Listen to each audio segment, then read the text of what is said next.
கர்த்தருடைய மகா பரிசுத்த நாமம் ஸ்தோத்திரிக்கப்படுவதாக. எரேமியா 20 அதிகாரம் 11 கர்த்தரோ பயங்கரமான பராக்கிரமசாலியாய் என்னோடு இருக்கிறார் என்று வாசிக்கிறோம். பொதுவாகவே நாம் எப்படிப்பட்ட சூழ்நிலைகளிலே இப்படிப்பட்ட பராக்கிரமசாலிகளை தேடுவோம் என்றால், நாம் ஆபத்திலே சிக்கி இருக்கும் பொழுது, நாம் பயப்படும் பொழுது, நம்மை விட திறமையானவர்கள், தைரியமானவர்கள், பலமுள்ளவர்களை நாடுகிறோம். ஆனால் நாம் கர்த்தருடைய பிள்ளைகளாய் இருக்கிறோம். நாம் அப்படிப்பட்டவர்களை சார்ந்து கொள்ளாதபடி கர்த்தரையே நாம் சார்ந்து கொள்வோமானால், அவர் சொல்லுகிறார், நான் உனக்கு பயங்கரமான பராக்கிரமசாலியாய் நோடு கூட இருக்கிறேன் என்று வாக்கு கொடுக்கிறார்.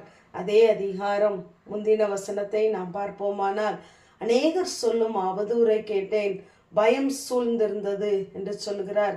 அநேகருடைய வார்த்தையினாலே நாம் பாதிக்கப்பட்டு இருக்கலாம், பயந்து போய் இருக்கலாம். ஆனால் அப்படிப்பட்ட சூழ்நிலைகளிலே நாம் கர்த்தரை நோக்கி கூப்பிடுவோமானால் நிச்சயமாகவே தேவன் நம்மை விடுவிப்பார்.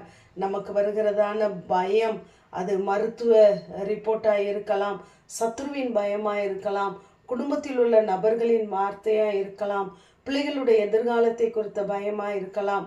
அது எப்படிப்பட்டதாக இருந்தாலும் நம்முடைய பயத்திற்கெல்லாம் ஒரே வழி, பதில் இயேசுவாகவே இருக்கிறார். ஆகவே நாம் கர்த்தரை நோக்கி கூப்பிடுவோம். சங்கீதக்காரனாகிய தாவீது 34 சங்கீதம் 4 வசனத்திலே, நான் கர்த்தரை தேடினேன், அவர் எனக்கு செவி கொடுத்து என்னுடைய எல்லா பயத்துக்கும் என்னை நீங்களாக்கி விட்டார் என்று சொல்லுகிறார். நமக்கும் இப்படிப்பட்ட சூழ்நிலைகள் வரும் பொழுது நமக்கு நம்முடைய வார்த்தைக்கு செவி கொடாத அநேகரை நோக்கி நாம் பார்க்கிறோம். ஆனால் நம்முடைய வார்த்தைக்கு செவி கொடுக்கிற தேவன் நம்மை நோக்கி கொண்டே இருக்கிறார். ஆகவே நாம் அவரை தேடும் பொழுது, நாம் அவரை பற்றி கொள்ளும் பொழுது, அவர் நமக்கு செவி கொடுத்து நம்முடைய எல்லா பயத்துக்கும் நம்மை நீங்களாக்கி விடுகிறார். வேதாகமத்திலே அநேக இடங்களிலே பயப்படாதே பயப்படாதே என்று சொல்லி கொண்டு வருகிறார்.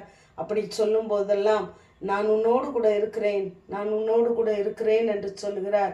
ஆகவே நம்மோடு கூட இருக்கிற தேவனை நாம் முதலாவது நோக்கி பார்ப்போம். அங்கு புலம்பல் 3 அதிகாரம் 57 நான் உம்மை நோக்கி கூப்பிட்ட நாளிலே நீர் அணுகி பயப்படாதே என்றீர் என்று வாசிக்கிறோம். நாம் எப்பொழுதெல்லாம் கர்த்தரை நோக்கி கூப்பிடுகிறோமோ அப்பொழுதெல்லாம் அவர் நம் பக்கமாய் வருகிறவராய் இருக்கிறார். நம்மை அணுகுகிற அனுகூலமான நல்ல துணையாளர் நம் பக்கத்தில் இருக்கிறார். ஆகவே அவர் சொல்கிறார், பயப்படாதே, நான் கூட இருக்கிறேன், பயங்கரமான பராக்கிரமசாலியாய் நான் இருக்கிறேன் என்று நம்மோடு கூட பேசுகிறார். ஆபிரகாமை பார்த்து சொல்கிறார், நீ பயப்படாதே, நான் உனக்கு கேடகமும் மகா பிரிய பலனுமாய் இருக்கிறேன் என்று சொல்லுகிறார். அவருக்கு விரோதமாய் எழும்பின ராஜாக்களை அவர் பார்க்கவில்லை, ஆனால் தனக்கு கேடகமாய் இருந்த தேவனை நோக்கி அங்கு பார்க்கிறார். ஆகவே அந்த பயத்திலிருந்து அவர் விடுதலை ஆக்கப்படுகிறார். இங்கு தாவீதுக்கு விரோதமாய் கோலியாத் எழும்பும் பொழுது அவன் கர்த்தரை நோக்கி கூப்பிடுகிறான். கர்த்தரை தேடினதினாலே கோலியாத்தினுடைய பட்டயமோ ஆயுதமோ எதுவும் தாவீதை தொடாதபடி தேவன் அங்கு அவனுக்காய் பராக்கிரமசாலியாய் நின்றார். ஆகவே நமக்கு விரோதமாய் உருவாக்கப்படும் எந்த ஆயுதமும் வாய்க்காதே போகும். அவர் நமக்கு மாத்திரமல்ல, நம்முடைய தலைமுறைகளுக்கும் அவர் அடைக்கலமானவராகவே இருக்கிறார். நம்முடைய மதில் அவருக்கு முன்பாக இருக்கிறது. ஆகவே நாம் சோர்ந்து போகாதபடி, பயந்து போகாதபடி, பராக்கிரமசாலியாகிய தேவன் என்னோடு கூட இருக்கிறார் என்று அறிக்கை பண்ணுங்கள், நம்புங்கள். நிச்சயமாகவே தேவன் உங்கள் பட்சமாய் நிற்பார். ஆமென். ஜெபம். பிதாவாகிய தேவனே, குமாரனாகிய இயேசு கிறிஸ்துவின் நாமத்தின் மூலமாய் உடைய சன்னிதானத்திலே வருகிறோம்.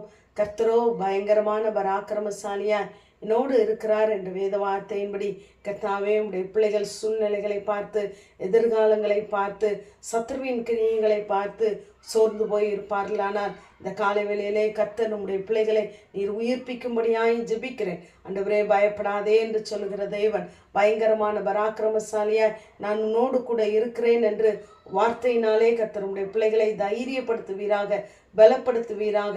அடையாளங்களினாலும் அற்புதங்களினாலும் உடைய வசனத்தை உறுதிப்படுத்துங்க. தொடர்ந்து உடைய கரங்களிலே தருகிறோம். இயேசுவின் மூலம் ஜெபங்க, எங்கள் ஜீவனுள்ள நல்ல பிதாவே. ஆமேன்.